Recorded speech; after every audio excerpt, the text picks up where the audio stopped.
ಆಕಾಶವಾಣಿ ಪ್ರದೇಶ ಸಮಾಚಾರ ಓದುತ್ತಿರುವವರು ಶಿಲ್ಪಾ ಹೆಚ್ಎಂ. ಮುಖ್ಯಾಂಶಗಳು: ಸಚಿವ ಸ್ಥಾನಕ್ಕೆ ರಾಮಲಿಂಗಾರೆಡ್ಡಿ ರಾಜೀನಾಮೆ, ಆಹಾರ ಖಾತೆ ಜವಾಬ್ದಾರಿ ವಹಿಸಿಕೊಳ್ಳದಿರಲು ಸಚಿವ ಕೆಎಚ್ ಮುನಿಯಪ್ಪ ನಿರ್ಧಾರ, ಹಿರಿಯ ನಾಯಕರಿಂದ ಮನವೊಲಿಕೆ ಯತ್ನ. ರಾಜ್ಯಸಭಾ ಚುನಾವಣೆ, ವಿಧಾನಸೌಧದಲ್ಲಿ ಎಐಸಿಸಿ ಅಧ್ಯಕ್ಷ ಮಲ್ಲಿಕಾರ್ಜುನ ಖರ್ಗೆ ನಾಮಪತ್ರ ಸಲ್ಲಿಕೆ. ಇಂದು ವಿಶ್ವ ಪರಿಸರ ದಿನ. ಕೂಡ್ಲಿಗಿಯಲ್ಲಿ ಸಾವಯವ ತೋಟಗಾರಿಕಾ ನೆಡುತೋಪು ಯೋಜನೆಗೆ ಕೇಂದ್ರ ಸಚಿವೆ ನಿರ್ಮಲಾ ಸೀತಾರಾಮನ್ ಚಾಲನೆ. ರಾಜ್ಯದ 4 ಸಾರಿಗೆ ಸಂಸ್ಥೆಗಳಲ್ಲಿ ವಿದ್ಯಾರ್ಥಿಗಳಿಗೆ ಉಚಿತ ಬಸ್ ಪಾಸ್ ಯೋಜನೆ ಜಾರಿಗೊಳಿಸಿ ಸರ್ಕಾರ ಆದೇಶ. ಕರಾವಳಿ, ಕೊಡಗು ಸೇರಿದಂತೆ ರಾಜ್ಯದ ಹಲವೆಡೆ ಭಾರೀ ಮಳೆ, ಮೀನುಗಾರಿಕೆ ನಿಷೇಧ ಹೇರಿದ ದಕ್ಷಿಣ ಕನ್ನಡ ಜಿಲ್ಲಾಡಳಿತ. ಮುಖ್ಯಮಂತ್ರಿ ಡಿಕೆ ಶಿವಕುಮಾರ್ ಬೆಂಗಳೂರು ನಗರಾಭಿವೃದ್ಧಿ ಖಾತೆ ನೀಡುವುದಾಗಿ ನೀಡಿದ ಭರವಸೆಯಿಂದ ಹಿಂದೆ ಸರಿದಿದ್ದಾರೆ ಎಂದು ಆರೋಪಿಸಿ ಜಲಸಂಪನ್ಮೂಲ ಖಾತೆ ಸಚಿವ ರಾಮಲಿಂಗಾರೆಡ್ಡಿ ಸಚಿವ ಸ್ಥಾನಕ್ಕೆ ರಾಜೀನಾಮೆ ಘೋಷಿಸಿದ್ದಾರೆ. ಬೆಂಗಳೂರಿನಲ್ಲಿಂದು ಸುದ್ದಿಗಾರರೊಂದಿಗೆ ಮಾತನಾಡಿದ ಅವರು, ರಾಜೀನಾಮೆಯನ್ನು ಸ್ವೀಕರಿಸಬೇಕೇ ಅಥವಾ ಬೇಡವೇ ಎಂಬುದನ್ನು ನಿರ್ಧರಿಸಲು ಪಕ್ಷದ ನಾಯಕತ್ವಕ್ಕೆ ಬಿಡುವುದಾಗಿ ತಿಳಿಸಿದ್ದಾರೆ. ಈ ಕುರಿತಂತೆ ಮುಖ್ಯಮಂತ್ರಿ ಡಿಕೆ ಶಿವಕುಮಾರ್ ಪ್ರತಿಕ್ರಿಯಿಸಿದ್ದು, ರಾಮಲಿಂಗಾರೆಡ್ಡಿ ತಮ್ಮ ಆಪ್ತ ಸ್ನೇಹಿತರಾಗಿದ್ದು ಅವರೊಂದಿಗೆ ಚರ್ಚಿಸಿ ಸಮಸ್ಯೆ ಬಗೆಹರಿಸಲಾಗುವುದು ಎಂದು ಸ್ಪಷ್ಟಪಡಿಸಿದ್ದಾರೆ. ಬೆಂಗಳೂರಿನಲ್ಲಿ ಸುದ್ದಿಗಾರರೊಂದಿಗೆ ಮಾತನಾಡಿದ ಅವರು, ರಾಮಲಿಂಗಾರೆಡ್ಡಿಯವರಿಗೆ ಜಲಸಂಪನ್ಮೂಲ ಖಾತೆ ನೀಡಿದ್ದು ಅವರು ನಗರ ಪ್ರದೇಶದಲ್ಲಿ ಕಾರ್ಯನಿರ್ವಹಿಸಲು ಬಯಸಿರುವುದಾಗಿ ತಿಳಿಸಿದ್ದಾರೆ. ಸಚಿವ ರಾಮಲಿಂಗಾರೆಡ್ಡಿ ಬಳಿಕ ಆಹಾರ ಸಚಿವಾಲಯದ ಜವಾಬ್ದಾರಿ ವಹಿಸಿಕೊಳ್ಳಲು ಸಚಿವ ಕೆಎಚ್ ಮುನಿಯಪ್ಪ ನಿರಾಕರಿಸಿದ್ದಾರೆ. ಬೆಂಗಳೂರಿನಲ್ಲಿಂದು ಸುದ್ದಿಗಾರರೊಂದಿಗೆ ಮಾತನಾಡಿದ ಅವರು, ಹಿರಿಯ ಸಚಿವರು ಹಾಗೂ ಪಕ್ಷದ ವರಿಷ್ಠರು ತಮಗೆ ಆಗಿರುವ ಅನ್ಯಾಯವನ್ನು ಸರಿಪಡಿಸಲು ಮಧ್ಯಪ್ರವೇಶಿಸುವಂತೆ ಒತ್ತಾಯಿಸಿದ್ದಾರೆ. ತಾವು ಯಾವುದೇ ಕಾರಣಕ್ಕೂ ಸಚಿವ ಸ್ಥಾನದ ಅಧಿಕಾರವನ್ನು ವಹಿಸಿಕೊಳ್ಳುವುದಿಲ್ಲ ಎಂದು ಘೋಷಿಸಿದ್ದಾರೆ. ಪಕ್ಷದ ವರಿಷ್ಠರು ತಮ್ಮ ಹಿರಿತನವನ್ನು ಗುರುತಿಸಬೇಕು ಹಾಗೂ ಖಾತೆ ಹಂಚಿಕೆಯಲ್ಲಿನ ಸಮಸ್ಯೆಗಳನ್ನು ಸರಿಪಡಿಸಬೇಕು ಎಂದು ಆಗ್ರಹಿಸಿದ್ದಾರೆ. ಈ ನಡುವೆ ಬೆಂಗಳೂರಿನಲ್ಲಿರುವ ಕಾಂಗ್ರೆಸ್ ಹಿರಿಯ ನಾಯಕರಾದ ರಾಹುಲ್ ಗಾಂಧಿ, ಪ್ರಿಯಾಂಕ್ ಖರ್ಗೆ, ಮುಖ್ಯಮಂತ್ರಿ ಡಿಕೆ ಶಿವಕುಮಾರ್ ಹಾಗೂ ಮಾಜಿ ಮುಖ್ಯಮಂತ್ರಿ ಸಿದ್ದರಾಮಯ್ಯ ಅವರೊಂದಿಗೆ ಸಂಪುಟದಲ್ಲಿನ ಭಿನ್ನಮತ ಹಾಗೂ ರಾಮಲಿಂಗಾರೆಡ್ಡಿ ರಾಜೀನಾಮೆ ಕುರಿತಂತೆ ಚರ್ಚೆ ನಡೆಸಿದ್ದಾರೆ. ಕೂಡಲೇ ಸಚಿವರ ಅಸಮಾಧಾನವನ್ನು ಬಗೆಹರಿಸುವಂತೆ ಸೂಚನೆ ನೀಡಿದ್ದಾರೆ. ರಾಜ್ಯಸಭಾ ಚುನಾವಣೆಗೆ ಇಂದು ಎಐಸಿಸಿ ಅಧ್ಯಕ್ಷ ಮಲ್ಲಿಕಾರ್ಜುನ್ ಖರ್ಗೆ ಬೆಂಗಳೂರಿನಲ್ಲಿ ನಾಮಪತ್ರ ಸಲ್ಲಿಸಿದ್ದಾರೆ. ವಿಧಾನಸಭೆ ಕಾರ್ಯದರ್ಶಿ, ಚುನಾವಣಾಧಿಕಾರಿ ವಿಶಾಲಾಕ್ಷಿಗೆ ನಾಮಪತ್ರ ಸಲ್ಲಿಕೆ ಮಾಡಿದ್ದಾರೆ. ಈ ಸಂದರ್ಭದಲ್ಲಿ ಲೋಕಸಭೆ ವಿರೋಧ ಪಕ್ಷದ ನಾಯಕ ರಾಹುಲ್ ಗಾಂಧಿ, ಕಾಂಗ್ರೆಸ್ ಪ್ರಧಾನ ಕಾರ್ಯದರ್ಶಿ ವೇಣುಗೋಪಾಲ್, ಮುಖ್ಯಮಂತ್ರಿ ಡಿಕೆ ಶಿವಕುಮಾರ್, ಉಪಮುಖ್ಯಮಂತ್ರಿ ಡಾ ಜಿ ಪರಮೇಶ್ವರ್, ಮಾಜಿ ಮುಖ್ಯಮಂತ್ರಿ ಸಿದ್ದರಾಮಯ್ಯ, ಕೆಪಿಸಿಸಿ ಅಧ್ಯಕ್ಷ ಡಿಕೆ ಹರಿಪ್ರಸಾದ್ ಸೇರಿದಂತೆ ಹಲವು ನಾಯಕರು ಉಪಸ್ಥಿತರಿದ್ದರು. ಜೂನ್ 18ರಂದು ರಾಜ್ಯಸಭೆಗೆ ಚುನಾವಣೆ ನಡೆಯಲಿದೆ.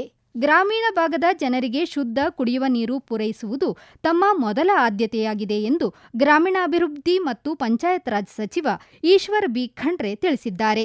ಬೆಂಗಳೂರಿನಲ್ಲಿಂದು ಸುದ್ದಿಗಾರರೊಂದಿಗೆ ಮಾತನಾಡಿದ ಅವರು, ಮುಂದಿನ 25 ವರ್ಷಗಳ ದೀರ್ಘಾವಧಿಗೆ ಭೂ ಮೇಲ್ಮೈ ನೀರು ಬಳಸಿ ಗ್ರಾಮೀಣ ಭಾಗಕ್ಕೆ ಪೂರೈಕೆ ಮಾಡುವುದು ಸರ್ಕಾರದ ಸಂಕಲ್ಪವಾಗಿದ್ದು, ಇದರ ಅನುಷ್ಠಾನಕ್ಕೆ ಪ್ರಾಮಾಣಿಕ ಪ್ರಯತ್ನ ಮಾಡುವುದಾಗಿ ತಿಳಿಸಿದ್ದಾರೆ. ನಾಳೆ ಗ್ರಾಮೀಣಾಭಿವೃದ್ಧಿ ಮತ್ತು ಪಂಚಾಯತ್ ರಾಜ್ ಇಲಾಖೆ ಅಧಿಕಾರಿಗಳೊಂದಿಗೆ ಸಭೆ ನಡೆಸುತ್ತಿದ್ದು, ಮುಂದಿನ ಯೋಜನೆ ರೂಪಿಸಲಾಗುವುದು ಎಂದು ಸ್ಪಷ್ಟಪಡಿಸಿದ್ದಾರೆ. ಪ್ರದೇಶ ಸಮಾಚಾರ ಕೇಳುತ್ತಿದ್ದೀರಿ. ನಮ್ಮ ಎಲ್ಲಾ ರಾಷ್ಟ್ರೀಯ ವಾರ್ತೆಗಳು ಹಾಗೂ ಪ್ರದೇಶ ಸಮಾಚಾರ ಈಗ ಆಕಾಶವಾಣಿ ನ್ಯೂಸ್ ಕನ್ನಡ ಯೂಟ್ಯೂಬ್ ಚಾನೆಲ್ನಲ್ಲಿ ಲಭ್ಯ. ನಮ್ಮ ಎಕ್ಸ್ ಖಾತೆ ಮತ್ತು ಇನ್ಸ್ಟಾಗ್ರಾಂ ಖಾತೆ ಆಕಾಶವಾಣಿ ನ್ಯೂಸ್ ಕನ್ನಡ. ಹೆಚ್ಚಿನ ಮಾಹಿತಿಗಾಗಿ ನಮ್ಮ ಫೇಸ್ಬುಕ್ ಖಾತೆ ಎಐಆರ್ ಕನ್ನಡ ನ್ಯೂಸ್ ಅನುಸರಿಸಿ. ಮಾಹಿತಿಯ ಹೂರಣ ವಾರದ ಕಾರ್ಯಕ್ರಮ ಪ್ರಚಲಿತ ವಿದ್ಯಮಾನ ಪ್ರತಿ ಬುಧವಾರ 9:15ಕ್ಕೆ. ವಿಶ್ವ ಪರಿಸರ ದಿನದ ಹಿನ್ನೆಲೆಯಲ್ಲಿ ಕೇಂದ್ರ ಹಣಕಾಸು ಸಚಿವೆ ನಿರ್ಮಲಾ ಸೀತಾರಾಮನ್ ವಿಜಯನಗರದ ಕೂಡ್ಲಿಗಿ ಸಾವಯವ ತೋಟಗಾರಿಕಾ ನೆಡುತೋಪು ಯೋಜನೆಗೆ ಚಾಲನೆ ನೀಡಿದರು. ಈ ಯೋಜನೆಯ ಮೊದಲ ಹಂತವು 160 ಎಕರೆ ಪ್ರದೇಶವನ್ನು ಒಳಗೊಂಡಿದ್ದು 50,000 ಮರಗಳನ್ನು ನೆಡುವ ಗುರಿ ಹೊಂದಲಾಗಿದೆ. ಈ ಕುರಿತಂತೆ ಸಾಮಾಜಿಕ ಜಾಲತಾಣದಲ್ಲಿ ಮಾಹಿತಿ ಹಂಚಿಕೊಂಡಿರುವ ನಿರ್ಮಲಾ ಸೀತಾರಾಮನ್, ಕೂಡ್ಲಿಗಿ ಯೋಜನೆಯಲ್ಲಿ ಒಣ ಭೂಮಿಯ ಪರಿಸ್ಥಿತಿಗಳಿಗೆ ಸೂಕ್ತವಾದ ಮರ ಆಧಾರಿತ ಕೃಷಿಯನ್ನು ಉತ್ತೇಜಿಸಲಿದೆ ಎಂದು ಹೇಳಿದ್ದಾರೆ. ಹನಿ ನೀರಾವರಿ, ಹೊದಿಕೆ ವಿಧಾನ, ಮಣ್ಣಿನ ಸಾರವರ್ಧನೆ, ಬೇಲಿ ಅಳವಡಿಕೆ, ನಿರ್ವಹಣೆಯೊಂದಿಗೆ ಮಣ್ಣಿನ ಆರೋಗ್ಯವನ್ನು ಸುಧಾರಿಸಲು ಸಹಾಯವಾಗಲಿದೆ. ರೈತರಿಗೆ ದೀರ್ಘಾವಧಿಯ ಆದಾಯದ ಅವಕಾಶವನ್ನು ಸೃಷ್ಟಿಸಲು ಸಹಾಯ ಮಾಡಲಿದೆ ಎಂದು ತಿಳಿಸಿದ್ದಾರೆ. ಇದೇ ವೇಳೆ ಅವರು ಕೂಡ್ಲಿಗೆಯ ಸ್ಥಳೀಯ ಸ್ವಸಹಾಯ ಸಂಘಗಳು, ವೈವಿಧ್ಯಮಯ ಉತ್ಪನ್ನಗಳು ಮತ್ತು ಉದ್ಯಮಶೀಲತೆಯ ಉಪಕ್ರಮದ ಪ್ರದರ್ಶನ ಮಳಿಗೆಗಳನ್ನು ಉದ್ಘಾಟಿಸಿ ವೀಕ್ಷಿಸಿದರು. ಇದಕ್ಕೂ ಮೊದಲು ಸಚಿವೆ ನಿರ್ಮಲಾ ಸೀತಾರಾಮನ್ ವಿಜಯನಗರ ಜಿಲ್ಲೆ ಹೊಸಪೇಟೆಯ ಟಿಬಿ ಡ್ಯಾಂ ರಸ್ತೆಯ ಜಿಲ್ಲಾಧಿಕಾರಿ ಕಚೇರಿಯ ಸಮೀಪ ನಿರ್ಮಾಣವಾಗುತ್ತಿರುವ ನೂತನ ರಂಗಮಂದಿರವಾದ ವಿಜಯನಗರ ಜಿಲ್ಲಾ ಸಾಂಸ್ಕೃತಿಕ ಕೇಂದ್ರಕ್ಕೆ ಶಂಕುಸ್ಥಾಪನೆ ನೆರವೇರಿಸಿದರು. ಈ ಮಂದಿರವು ಮುಕ್ತ ಆಕಾಶ ರಂಗಮಂದಿರ, ಕಲಾ ಗ್ಯಾಲರಿ ಮತ್ತು ಪ್ರದರ್ಶನ ಸಭಾಂಗಣ, ಮಿನಿ ಥಿಯೇಟರ್ ಹಾಗೂ ಗ್ರಂಥಾಲಯಗಳನ್ನು ಒಳಗೊಂಡ ಸುಸಜ್ಜಿತ ರಂಗಮಂದಿರವಾಗಿದೆ. ಇಂದು ಜಗತ್ತಿನಾದ್ಯಂತ ವಿಶ್ವ ಪರಿಸರ ದಿನವನ್ನು ಆಚರಿಸಲಾಗುತ್ತಿದೆ. ಭೂಮಿಯ ಮೇಲಿನ ಜೀವ ಉಳಿಸಲು ಹಾಗೂ ಜಾಗೃತಿ ಮೂಡಿಸಲು ವಿಶ್ವಸಂಸ್ಥೆಯ ಪರಿಸರ ಕಾರ್ಯಕ್ರಮದ ಭಾಗವಾಗಿ 1973ರಿಂದ ಪ್ರತಿ ವರ್ಷ ಜೂನ್ 5ರಂದು ಪರಿಸರ ದಿನ ಆಚರಿಸಲಾಗುತ್ತಿದೆ. ರಾಷ್ಟ್ರಪತಿ ದ್ರೌಪದಿ ಮುರ್ಮು, ಉಪರಾಷ್ಟ್ರಪತಿ ಸಿಪಿ ರಾಧಾಕೃಷ್ಣನ್, ಪ್ರಧಾನಿ ನರೇಂದ್ರ ಮೋದಿ ಸೇರಿದಂತೆ ಹಲವು ಗಣ್ಯರು ಪರಿಸರದ ಉಳಿವಿಗೆ ಕರೆ ನೀಡಿದ್ದಾರೆ. ಪರಿಸರ ದಿನಾಚರಣೆಯ ಹಿನ್ನೆಲೆಯಲ್ಲಿ ಬೆಂಗಳೂರು ಕೆಂಪೇಗೌಡ ಅಂತಾರಾಷ್ಟ್ರೀಯ ವಿಮಾನ ನಿಲ್ದಾಣಕ್ಕೆ ಬಂದಿಳಿದ ಸಂದರ್ಭದಲ್ಲಿ ಲೋಕಸಭೆ ವಿರೋಧ ಪಕ್ಷದ ನಾಯಕ ರಾಹುಲ್ ಗಾಂಧಿ ಗಿಡ ನೆಟ್ಟು ನೀರೆರೆದರು. ಮುಖ್ಯಮಂತ್ರಿ ಡಿಕೆ ಶಿವಕುಮಾರ್, ಎಐಸಿಸಿ ಪ್ರಧಾನ ಕಾರ್ಯದರ್ಶಿ ರಣದೀಪ್ ಸಿಂಗ್ ಸುರ್ಜೇವಾಲಾ, ಮಾಜಿ ಮುಖ್ಯಮಂತ್ರಿ ಸಿದ್ದರಾಮಯ್ಯ, ಸಚಿವ ಎಂಬಿ ಪಾಟೀಲ್ ಮತ್ತಿತರರು ಉಪಸ್ಥಿತರಿದ್ದರು. ಬೆಂಗಳೂರು ಗ್ರಾಮಾಂತರ ಜಿಲ್ಲೆಯ ದೇವನಹಳ್ಳಿಯ ಸರ್ಕಾರಿ ಕೈಗಾರಿಕಾ ತರಬೇತಿ ಸಂಸ್ಥೆ ಆವರಣದಲ್ಲಿ ವಿಶ್ವ ಪರಿಸರ ದಿನಾಚರಣೆ ಅಂಗವಾಗಿ ಸಚಿವ ಕೆಎಚ್ ಮುನಿಯಪ್ಪ ಸಸಿ ನೆಡುವ ಮೂಲಕ ಚಾಲನೆ ನೀಡಿದರು. ಈ ವೇಳೆ ಮಾತನಾಡಿದ ಅವರು, ಪ್ರಾಕೃತಿಕ ಸಮತೋಲನ ಕಾಪಾಡಿಕೊಳ್ಳಬೇಕಾದರೆ ಭೂಪ್ರದೇಶಕ್ಕೆ ಅನುಗುಣವಾಗಿ ಅರಣ್ಯ ಹಾಗೂ ಗಿಡಮರಗಳು ಇರಬೇಕು ಎಂದು ಅಭಿಪ್ರಾಯಪಟ್ಟರು.